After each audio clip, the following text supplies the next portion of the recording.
చేయడం కోసం చిత్తశుద్ధిగా పనిచేస్తామని చెప్పి కూడా నేను మీకు తెలియజేస్తున్నాను. ఇంకొక పక్క అధ్యక్ష, ఒక అంబిషియస్ ప్లాన్ మనం పెట్టుకొని స్వర్ణ ఆంధ్రప్రదేశ్ 2047 దీనిపైన మీరు చూసినప్పుడు ఇప్పుడు 3 లక్షల రూపాయలు తలసరి ఆదాయం ఉంటే దీన్ని 54 లక్షల రూపాయలు తలసరి ఆదాయం 2047కి పెంచాలని ఒక నిర్దిష్టమైన లక్ష్యంతో ముందుకు పోతున్నాం. అందుకే మా మంత్రులు మాట్లాడినప్పుడు అధ్యక్ష ఫోకస్ అంతా కూడా భావి తరాల పైన పెట్టాం. వీకర్ సెక్షన్స్లో ఉండే పిల్లల పైన పెద్ద ఎత్తున అంటే అంగన్వాడీ దగ్గర నుంచి ఎలిమెంటరీ స్కూల్ దగ్గర నుంచి రెసిడెన్షియల్ స్కూల్స్ అన్ని కూడా ఫోకస్ చేశాం. విద్య పైన ఎక్కువ ఫోకస్ చేస్తున్నాం. వాళ్ళకు పౌష్టికాహారం కాకుండా వాళ్ళకు మెరుగైన హెల్త్ కండిషన్స్ ఉండడానికి ఏమేం చేయాలనో అవన్నీ కూడా వర్కౌట్ చేస్తున్నాం అని చెప్పి కూడా నేను మీకు తెలియజేస్తున్నా. ఇదే కాకుండా అధ్యక్ష ఒక పక్క సంక్షేమ కార్యక్రమాలు పెట్టడం, ఇంకొక పక్క ఎక్కడికక్కడ ప్రతి ఒక్క వర్గానికి కూడా బడ్జెట్ ఇచ్చాం. ఇందులో కూడా వాళ్ళ ఆదాయాన్ని పెంచే విధంగా ఏ విధంగా మెరుగైనటువంటి జీవన ప్రమాణాల కోసం ఏమేం చేయాలనో అవన్నీ కూడా వర్కౌట్ చేస్తున్నాం.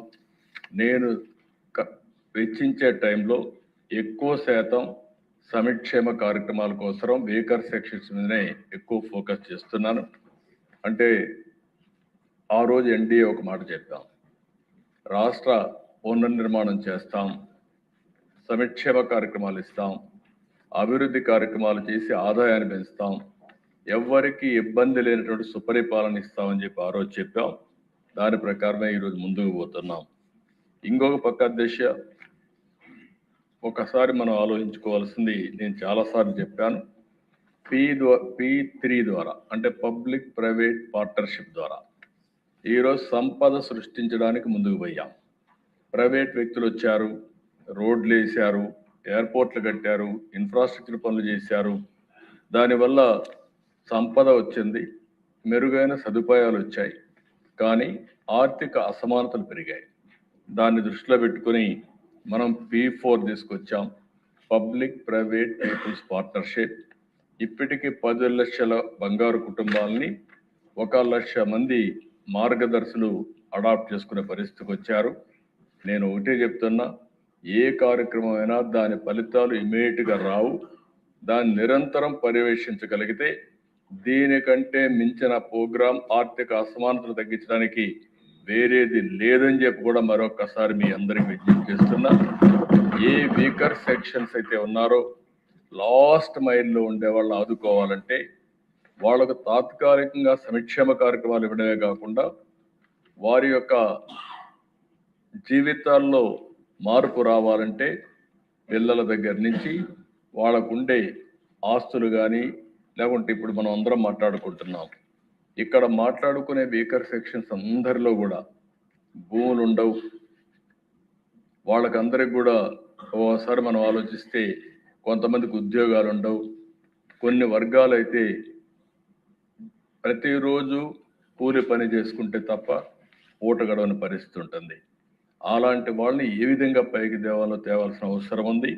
మనందరం గుర్తుపెట్టుకోవాల్సిన అవసరం ఉంది. 2047కి భారతదేశం అగ్రదేశంగా తయారవుతుంది, దీంట్లో అనుమానమే లేదు. అలాంటి అగ్రదేశంగా తయారయ్యేటప్పుడు, వికసిత్ భారత్గా తయారయ్యేటప్పుడు, స్వర్ణాంధ్రప్రదేశ్గా తయారయ్యేటప్పుడు ఆర్థిక అసమానతలుంటే మంచిది కాదని చెప్పి కూడా నేను మీకు తెలియజేస్తున్నా. ఇది పబ్లిక్ పాలసీల వల్లనే అవుతుంది. ఈ చట్టసభ మనందరం కానీ ఒక పద్ధతి ప్రకారం పనిచేస్తే ఆర్థిక అసమానతలు తగ్గించడం కష్టం కాదు. ఆ ఫోకస్ అప్రోచ్ తీసుకోవాల్సిన అవసరం ఉంది. ఇక్కడ మనం అందరం ఉన్నాం, వెనుకబడిన వర్గాలు ఉన్నారు, ఎంతో నమ్మకం పెట్టుకుని ఓట్లు వేశారు. నేను చాలా ఎన్నికలు చూశాను, కానీ ఏకపక్షంగా మొన్న ఎన్నికల్లో 94% విన్నింగ్ ఛాన్సెస్ ఇచ్చారంటే, మనం ఎవరిని పెట్టినా 94% గెలిపించారంటే అది ప్రజలు మన మీద పెట్టుకున్న నమ్మకం. అలాంటి నమ్మకాన్ని మనం కాపాడుకోవాల్సిన అవసరం ఉంది. అందుకే వీకర్ సెక్షన్స్లో అధ్యక్ష బీసీల్లో రిజర్వేషన్స్ 33% నుంచి తగ్గించారు. మళ్ళీ పెంచడానికి 1 మ్యాన్ కమిషన్ వేసాం. స్థానిక సంస్థల ఎన్నికలు వస్తాయి. వచ్చే మునిపి